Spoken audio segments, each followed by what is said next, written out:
Welcome to Bed Crime Stories Podcast. I'm your host, T, and I hope you're having a wonderful day wherever you are in the world at this moment. A quick update on the Dylan Rounds case.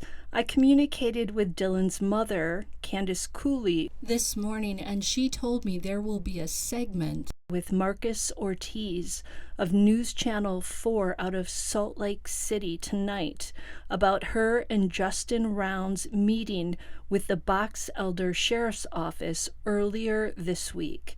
Keep an eye out for that. Today, I continue to scour the Adventures with Purpose video about Finding Kiely Rodni. Note that AWP was asked by Kylie's family to remove the part of the video where they showed Doug Bishop contacting family members to tell them Kylie had been found.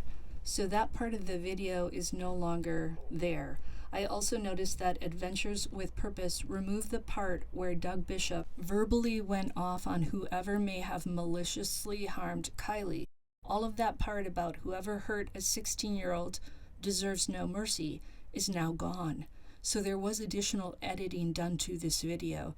The members-only version is very different from this new version. Now, before I jump into my deep dive on the second half of the video, I want to share varying views on Adventures with Purpose's video from Duty Ron and from Bill Cannon and Mark DeMaio of the YouTube channel Police Off the Cuff. I'll start with Police Off the Cuff. So Bill Cannon and Mark DeMaio were sticking to Occam's razor and saying that they haven't seen anything yet that tells them that Kylie's passing is due to something other than an accident. They started out by saying that a car can be started in neutral, so they were not at all hung up on whether the CRV was in neutral or drive when it was found in the water. To them, the gear really didn't mean a whole lot. Moving on to Nick, the tow truck driver. Cannon and DeMaio were definitely not buying into Nick, the driver's claims. They dismissed Nick as an unswearable witness.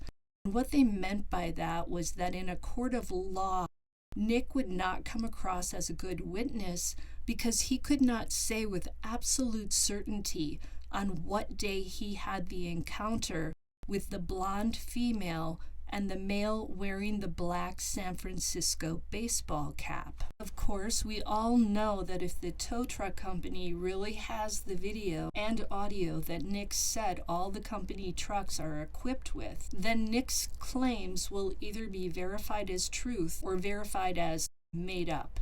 It's possible the event took place, but that the female was not Kiely Rodni and the male was not who everyone is now speculating it was. Per Cannon and DeMaio, law enforcement likely has subpoenaed for that video and the company's phone log.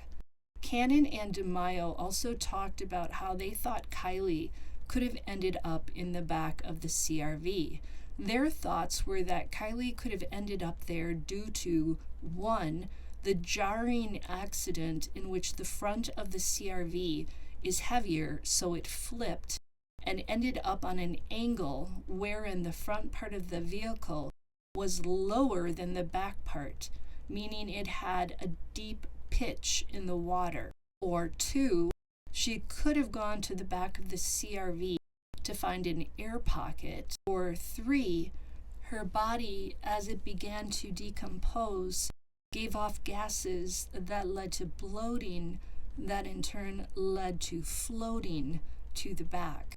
But Cannon and DeMaio had not heard what Jared of AWP said when he showed up on Zavgirl's channel. Jared clarified that Kylie was found in the trunk area of the CRV and not in the back seat, so Cannon and DeMaio weren't fully versed in the specifics when they did their live. Cannon and DeMaio also felt that AWP likely did an initial dive and then did a second dive that was staged and filmed for dramatic effect.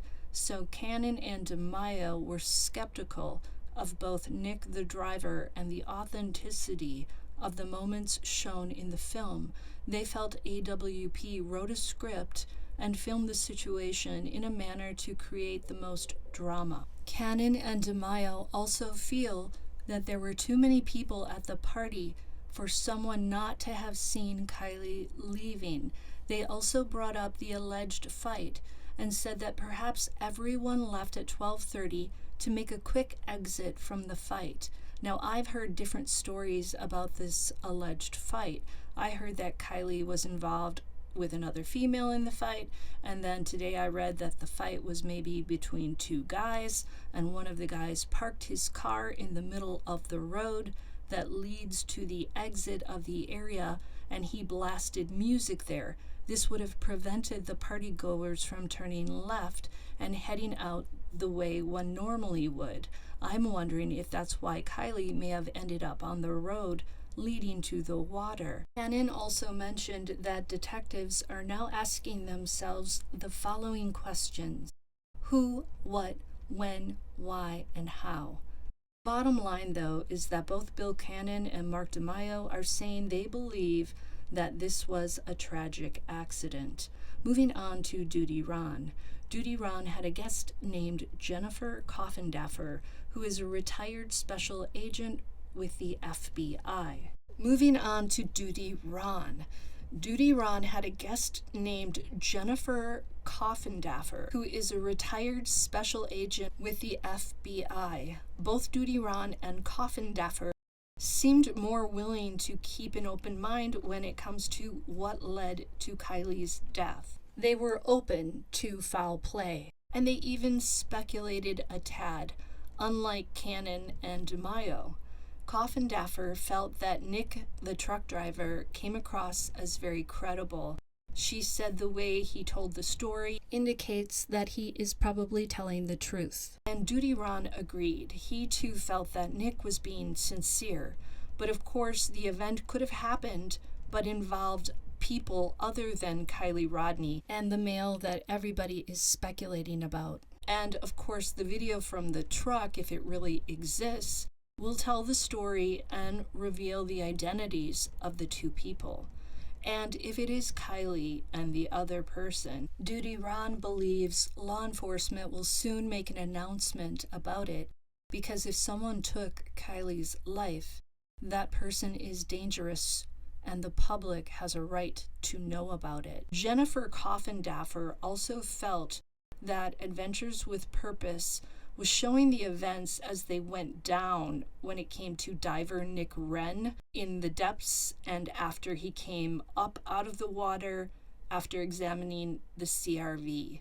Cannon and DeMaio felt that moment was staged, and that Nick had already done a dive prior to that, but Coffindaffer and Duty Ron felt the moment viscerally. They saw the pale color of Wren's face, his clearly upset expression, and they, like I did, heard his stressed breathing.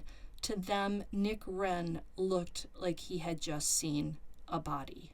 Now, Coffindaffer did say that she's at 75-25 when it comes to an accident versus foul play. She thinks there's a 75% chance that this was an accident and a 25% chance that it's down to something else, meaning foul play, self-harm, being done in by someone else, etc. And I did get the feeling that Duty Ron believes this is most likely an accident too, but as I said, he is more open to other possibilities than Bill Cannon and Mark DeMaio seem to be. He brought up things like gunshot wounds, stab wounds, a broken hyaloid bone, etc. All things that, if found, would scream foul play. But again, both Duty Ron and Jennifer Coffindaffer are leaning toward an accident. Okay, so let's move on to what I noticed in the second half of Adventures with Purpose's video on Finding Kylie. I'm going to skip the search they did at Donner Lake. Let's go straight to the video section where they are searching Prosser Creek Reservoir. They begin their search at 10:41 a.m. and it's the location or near the location where Kylie's phone last pinged. Doug Bishop said that even if others search the reservoir, they're still going to search it. Nick Wren, the diver, is being trained as a lead, so that's why he's the one who does the diving on this particular case. Here's a fascinating snippet from the video about the alleged fight that went down at the party. Listen to what Doug Bishop of AWP says. This just got sent to me. I cannot name who did, but it says, the Truckee Facebook missing persons groups are on fire with speculation about what happened to Kylie. Thing is that some of it may not be speculation. It may be real clues as to what happened. The party, 200 plus, fact is there was a lot of drinking and drugging. Reported fights, some disturbing behavior between Kylie and a girl named minutes before the party suddenly breaking up. And then cars started flying out of the parking lot. Something bad happened and all the kids' parents told them not to get involved. You may want to keep in mind that there's a possibility of what happened to Kylie could be more sinister, and there was a panic. Note that Bishop doesn't say who sent the text or email, so that email or text is hearsay. We cannot verify it without seeing it for ourselves and knowing who sent it. The writer of the email talked about a fight that allegedly went down between Kylie and another girl at the party. It sounds like the mass exodus of cars occurred after this fight. AWP bleeped out the name of the other girl. Again, we don't know if this is true, but I would really like to know who this email writer says Kylie fought with. Remember when Sammy talked about how her classmates often have boxing matches at their parties? I can say this, at the parties I went to in high school, we never had any boxing matches. I found that very strange. Sammy never said that Kylie was involved in a fight. So I'm wondering, did the police tell her not to talk about that? Or did this alleged fight not really take place? We can't know for certain, but I'm hoping the police do. Once they found the car, Doug announced that it is definitely a crime scene. I'm not sure that's accurate, though. If the CRV landed in the water through an accident, it would be called the scene of an accident. I think law enforcement are the ones who have to say or establish that it's definitively a crime scene. I'm not criticizing AWP, but I am wondering about that. When Nick Wren dives to observe the vehicle, he silently peruses it all before speaking. He says the vehicle is upside down. As he approaches the driver's side window, he says he's trying to get a look inside. At that point, he cannot positively identify anyone inside. He then heads to the back of the vehicle. There he sees a pair of shoes. He then confirms that there are human remains in the vehicle. Wren says, and I quote, "The passenger window is broken out, it appears. The rear driver's side window is halfway down," end quote. So the driver's side window appears to be intact at this point, but the passenger window in front is broken out.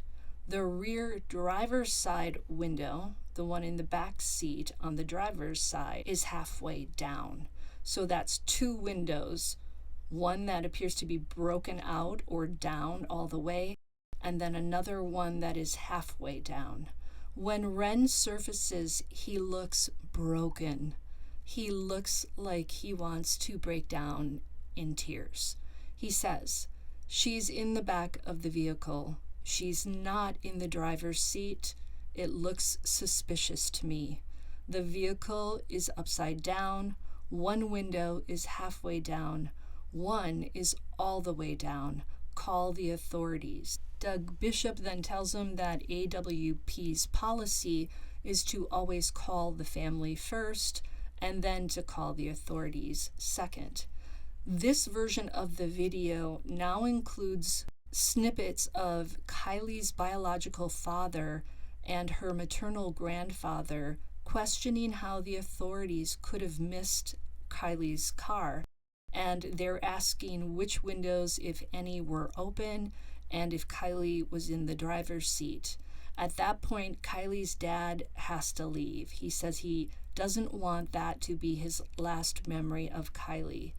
And as we know, Kylie's grandfather stays to watch the CRV come out of the water. He wants to verify it, I guess, for himself. It's the saddest Adventures with Purpose video that I think I've ever watched. It's truly heartbreaking. That's the end of the video, and so I will say to you, until the next time on Bed Crime Stories. Now do me a favor, you know what I'm gonna ask. Please hit that like button and leave me a comment and subscribe if you're not yet subscribed. What are you waiting for? It's only gonna get better.